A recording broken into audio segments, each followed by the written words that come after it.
देखिए,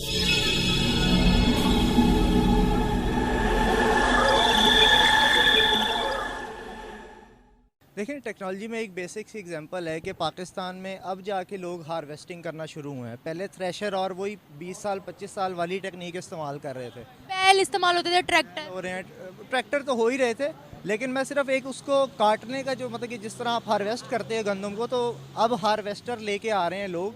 इस वक्त मेरे ख्याल से 20 से 25 लोगों के पास सिर्फ हार्वेस्टर हैं पाकिस्तान के अंदर। बाकी पुराने सारे वही थ्रेशर से ही काम कर रहे हैं, जिसकी वजह से आप ये भारत का हमेशा से ये वतीरा रहा है कि जब भी भारत के पास कोई क्रॉप, क्योंकि उसके पास एक बड़ी मंडी है, बड़ी इंडस्ट्री है, तो वो हमेशा इंटरनेशनल मार्केट को अपने काबू में रखने के लिए ये इस तरह के हरबे इस्तेमाल करता रहता है। बहुत ज़्यादा चैलेंजेस हम फेस करते ही करते हैं, लेकिन अगर और भी हम मैन्युफैक्चरिंग की तरफ देखें तो एक और जो मेजर चैलेंज हम फेस करते हैं वो आता है कि we lack R&D and we lack skilled people. तो इसका what do you think is the main reason, why is it so? कहा जाए तो इंडिया उसके मुकाबले में जदीद मुआशी इस्लाहात कर रहा है, अपने मुकामी किसान को मजबूत कर रहा है, और उसके अलावा दीगर शोबाजात में भी IT की इन्वॉल्वमेंट बहुत ज़्यादा कर रहा है, जिसकी वजह से वो पाकिस्तान से जो है ना बहुत ज़्यादा तरक्की कर रहा है। वो उनके पास जो मशीनरीज हैं वो बहुत ज़्यादा डिजिटल हैं। हमारे जो किसान हैं वो इतना अफोर्ड नहीं कर सकते, क्योंकि उनको बैंक सेक्टर से बहुत ज़्यादा लोन लेना पड़ता है, और जो कि हाई लेवल सूद के ऊपर होता है, तो जिस वजह से वो अफोर्ड नहीं कर पा रहे। इस्तेमाल वो करें, मेथड्स उनके चेंज हों। इस वक्त दुनिया के अंदर 1 एकड़ के अंदर। जय हिंद दोस्तों, मैं विजय और आप देख रहे हैं वीसी रिएक्शन। तो दोस्तों, भारत जिस स्पीड में एग्रीकल्चर सेक्टर में आगे बढ़ रहा है वो तो आप सभी जानते हैं, क्योंकि आज भारत जो है वो दुनिया की टॉप कंट्रीज में आता है। व्हीट प्रोडक्शन हो, चाहे राइस का प्रोडक्शन हो, चाहे कॉटन का प्रोडक्शन हो, और जिस तरह भारत जो है वो आज 140 करोड़ लोगों की ज़रूरतें पूरी करने के बाद भी बहुत सारा हिस्सा जो है वो बाहर मुल्कों को एक्सपोर्ट करता है। और अगर भारत किसी चीज़ के ऊपर बैन लगाने की बात भी करता है तो दुनिया की चीखें निकल जाती है भाई, क्योंकि आपने पिछले साल देखा होगा जिस तरह भारत ने गेहूँ पे यानी व्हीट पे बैन लगाई थी और बाद में राइस पे, तो दुनिया के बहुत तेज़ जो है वो भारत के पीछे हाथ पर जोड़ने लगे थे कि प्लीज़ बैन हटा दो। तो भाई ये तो हो गई भारत की बात, मगर भाई हमारा पड़ोसी मुल्क जो पाकिस्तान है वो भी एक ज़माने में जो व्हीट है, जो गंदम है, वो एक्सपोर्ट करता था, राइस एक्सपोर्ट करता था, मगर आज जो है वो पाकिस्तान का जो एग्रीकल्चर सेक्टर है उसका पूरा बेड़ा गर्क हो चुका है। आज नौबत ये आ चुकी है कि उनको ये गंदम, ये व्हीट जो है ये इंपोर्ट करनी पड़ती है। तो आज भारत की तरक्की देख के पाकिस्तान के लोग ये बातें करने पे मजबूर हो चुकी है कि भाई भारत किस तरह एग्रीकल्चर सेक्टर में आगे बढ़ रहा है और हम क्यों पीछे रह गए हैं। तो चलिए देखते हैं, और भी बहुत सारी बातें जो है ये लोग कर रहे हैं, तो देखते हैं कि क्या बातें हो रही है। करते हैं वीडियो को शुरू। मगर वीडियो शुरू करने से पहले जो व्यूअर्स हमारे चैनल पे पहली बार आए हैं उनसे रिक्वेस्ट करूंगा प्लीज़ हमारे चैनल को सब्सक्राइब कीजिए, वीडियो को लाइक और शेयर जरूर कीजिए। चलिए करते हैं वीडियो शुरू। बेसिकली एक तो गवर्नमेंट सपोर्ट यहाँ पर कोई नहीं है, और उसके अलावा आप मशीनरी की तरफ देख लें और वो चीज़ें देख लें तो उनकी गवर्नमेंट उनको भी पता है कि वो एग्रीकल्चर इकॉनमी पहले रह चुके हैं, अभी भी हैं, सपोर्ट उसको करते हैं। पाकिस्तान होने के बावजूद भी कोई उसकी सपोर्ट नहीं है, और मतलब कि स्टिल आप देख लें कि यहाँ पर ना सीड के ऊपर काम है, ना जो मतलब कि किसानों को सब्सिडीज़ देनी है, उस पर कोई ऐसा काम नहीं है। इसकी वजह से जो है आपने बोला सीड पर काम नहीं है, तो इसका मतलब क्या? सीड पे काम इस तरह नहीं है, मतलब कि आप देखें एक सीड है वो जब उग रहा है तो उसकी मौसम के हिसाब से उसने चेंज होते रहना है।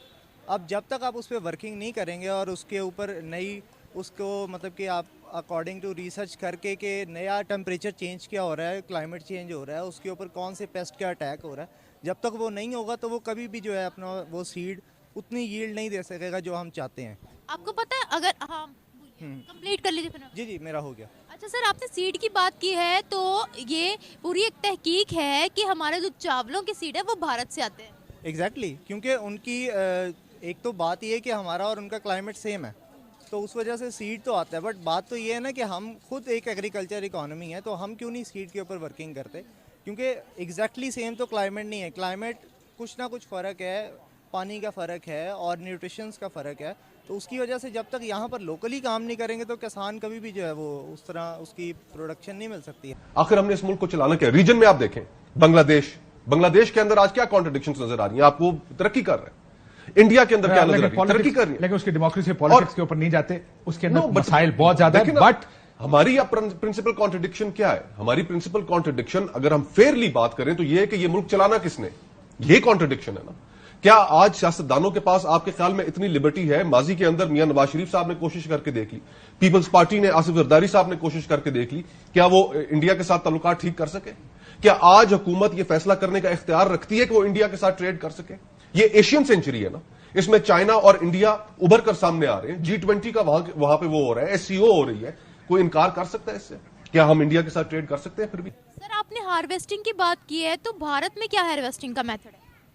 भारत में हार्वेस्टिंग का मेथड, हार्वेस्टर जो मशीन्स होती हैं वो उसके थ्रू ही हार्वेस्टिंग करते हैं। हम लोग थ्रेशर यूज़ करते हैं और अभी तक थ्रेशर ही कर रहे हैं। तो बहुत कम लोग हैं जो अब हार्वेस्टर की तरफ आ रहे हैं, क्योंकि एक तो ऑब्वियसली क्योंकि कॉस्ट उसकी इतनी ज़्यादा, तकरीबन 2 करोड़ रुपए की मशीन है वो, तो वो हर फार्मर तो नहीं ले सकता ना।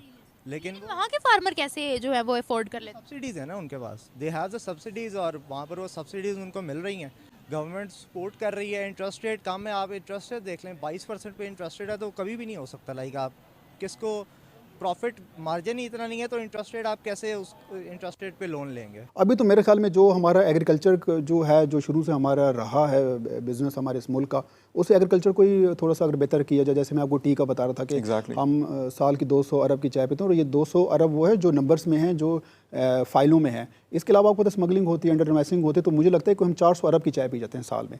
तो ये जो 400 अरब है, पहले इसको बचाया जाए। मेरे ख्याल में गंदम रोटी से ज़्यादा हम चाय पीते हैं, हर बंदा गंदम ज़्यादा इसकी कंजप्शन है चाय की। मैं खुद दिन में 1 रोटी खाता हूँ, लेकिन मैं दिन में कुछ 6 कप चाय पीता हूँ। हर बंदे की ये स्टोरी है। तो गंदम से ज़्यादा, रोटी से ज़्यादा आपके मुल्क में चाय पी जाती है। तो आप सबसे पहले चाय को कैटर करें। ये मानसेरा की तरफ मेरे ख्याल में कोई 1 लाख एकड़ का एरिया है, और हमारी पाकिस्तान टी रिसर्च इंस्टीट्यूट बाकायदा है, जो बदकिस्मती से पता नहीं क्यों फ्लॉप बैठा हुआ है, ना हमें पता है उसका डायरेक्टर कौन है। मैं गूगल पे भी देख रहा हूँ, तो मुझे कोई उसका नंबर ही नहीं मिला कि कौन डायरेक्टर है, कौन देख रहा है, ताकि मैं कॉन्टैक्ट कर सकूँ, ताकि इस पर मजीद मैं काम कर सकूँ। उसको दोबारा जो है ना फाल किया जाए, उस पर काम किया जाए। 400 अरब तो पहले आप यहाँ से बचा लें। जो इंपोर्ट है आपकी ज़्यादा है, जो चीज़ें हम बाहर से लेके आ रहे हैं, जिस तरह हमारा कुकिंग ऑयल सोयाबीन बाहर से आ रहा है, उसकी थोड़ी सी प्रोडक्शन की जाए। फार्मर को एजुकेट किया जाए कि भाई आप ट्रेडिशनल क्रॉप से निकलें, गंदम शंदुम को छोड़ें, आप प्रॉफिटेबल क्रॉप्स की तरफ आएँ। आप ज़ाफ़रान उगाएँ, आप जो है एलोवेरा गवार गंदल उगाएँ, आप संदल उगाएँ, आप सोयाबीन उगाएँ, चिया सीड उगाएँ, मोरिंगा उगाएँ, इनको उगाएँ, क्योंकि हमारी सारी कंडीशंस फेवरेबल भी हैं सबके लिए। एग्जैक्टली, जो चीज़ इंडिया में हो सकती है वो यहाँ पे भी हो सकती है। लेकिन हमारा बेचारा फार्मर से मिले, उसको तो बस 2 ही क्रॉप आती है, गंदम और गन्ना। गंदम और अवेयरनेस और एजुकेशन ही नहीं है। और तीसरा कपास, उसको पता नहीं, उसको लगता है दुनिया में ये 3 ही फसलें भाई, इसके अलावा भी कुछ 10,000 फसलें प्रॉफिटेबल क्रॉप्स हैं। आप प्रॉफिटेबल क्रॉप्स की तरफ आएँ, क्योंकि पूरा दुनिया में आप फार्मर्स हैं ना, जो वहाँ के अरबपति लोग होते हैं, उनमें फार्मर्स भी आते हैं। हमारे मुल्क में नहीं है। हमारे मुल्क में सबसे गरीब तबका है किसान। देखें, इंडिया तो पाकिस्तान से तकरीबन 6-7 गुना बड़ा मुल्क है, और ज़ाहिरी बात है उस मुल्क की जो पॉलिसीज़ हैं वो पहले दिन से ही एक ऐसी पॉलिसीज़ रही हैं कि जो इंसानियत दोस्त पॉलिसीज़ थी। वो एजुकेशन के लिहाज से देख लें, वो मुआशी नुक्ता नज़र से देख लें, वो सियासी इस्तेहकाम के हवाले से देख लें, वो तो पाकिस्तान से बहुत बेहतर जो है ना आगे बढ़ रहा है। जहाँ तक ज़राअत की बात है, तो पाकिस्तान में अनफॉर्चुनेटली शुरू दिन से ये मसला रहा है कि जो किसान हमेशा से इस्तेहसाल का शिकार रहा है, उसको जो किसान की बेसिक नीड्स थी वो नहीं उसकी पूरी की गई, उसको मयारी खाद नहीं दी जाती, उसको जो है ना वो जदीद टेक्नोलॉजी से आरास्ता जो दुनिया भर में जो क्या नाम है ज़राअत के लिए टेक्नोलॉजीज़ यूज़ की जाती हैं, वो टेक्नोलॉजीज़ अनफॉर्चुनेटली पाकिस्तान के किसान को मैसर नहीं हैं, जिसकी वजह से दूसरी तरफ देखा जाए तो इंडिया उसके मुकाबले में जदीद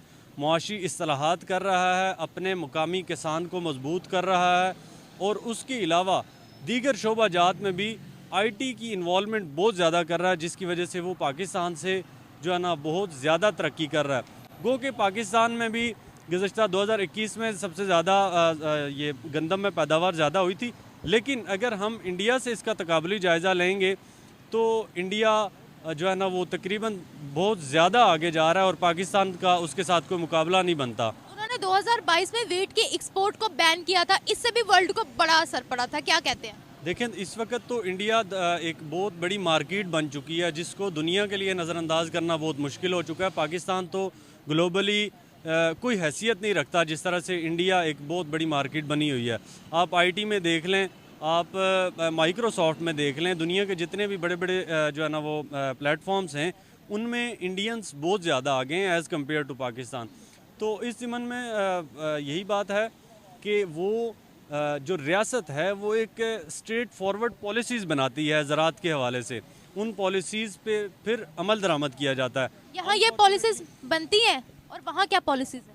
अनफॉर्चुनेटली पाकिस्तान में तो ये देखें, पाकिस्तान में तो पॉलिटिकल स्टेबिलिटी ही नहीं आती। पाकिस्तान में जो जितने भी इदारे हैं, ज़राअत है, उसमें भी दूसरे महकमों का इन्फ्लुएंस है। बड़े बड़े सरमायादारों के अपने अपने मफादात हैं, जागीरदारों के अपने अपने मफादात हैं।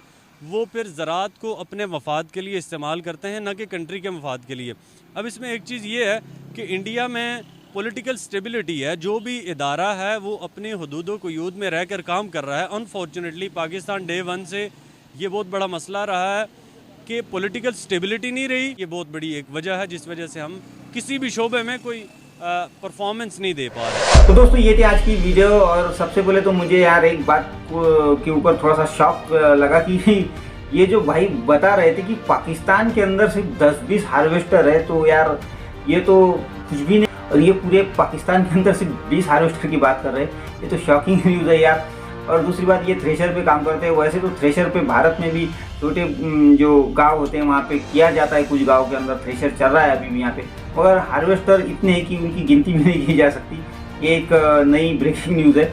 और दूसरी बात उन्होंने की कि वहाँ पे जो बीज आते हैं वो भारत से भी वहाँ पे जाते हैं, क्योंकि पाकिस्तान के अंदर कोई रिसर्च नहीं होती इनके ऊपर। तो ये आज के दुनिया में अगर पाकिस्तान इतना पीछे है कि वो पीछे है कि भाई वो अपने रिसर्च भी नहीं कर सकता नए बीजों के ऊपर, ताकि भाई जो गंदम हो या और कोई चीज़ें हो जिसके जो है वो प्रोडक्शन बढ़ सके। तो ये बात जो है ये शॉकिंग बात है भाई। ये यानी कि पाकिस्तान अभी भी इस सेक्टर में काफ़ी पीछे है, यही पता चलता है इनकी बातों से। और जिस तरह उन्होंने कहा कि भाई जो पाकिस्तान के किसान हैं उनको सब्सिडीज़ भी नहीं दी जाती, तो इसीलिए शायद जो पाकिस्तान का एग्रीकल्चर है वो अभी पीछे पड़ चुका है, और इनको और लेवल में लाने के लिए बहुत समय लगेगा। और मेन बात तो जब तक इनकी सरकारें नहीं सुधरती तब तक ये सेक्टर सुधरने वाला नहीं है, ऐसी ही बात करेंगे। तो खैर दोस्तों, ये थी आज की वीडियो। आशा करता हूँ आप सभी को अच्छी लगी होगी। तो चलिए चलते हैं, मिलते हैं अगली वीडियो में, तब तक के लिए जय हिंद।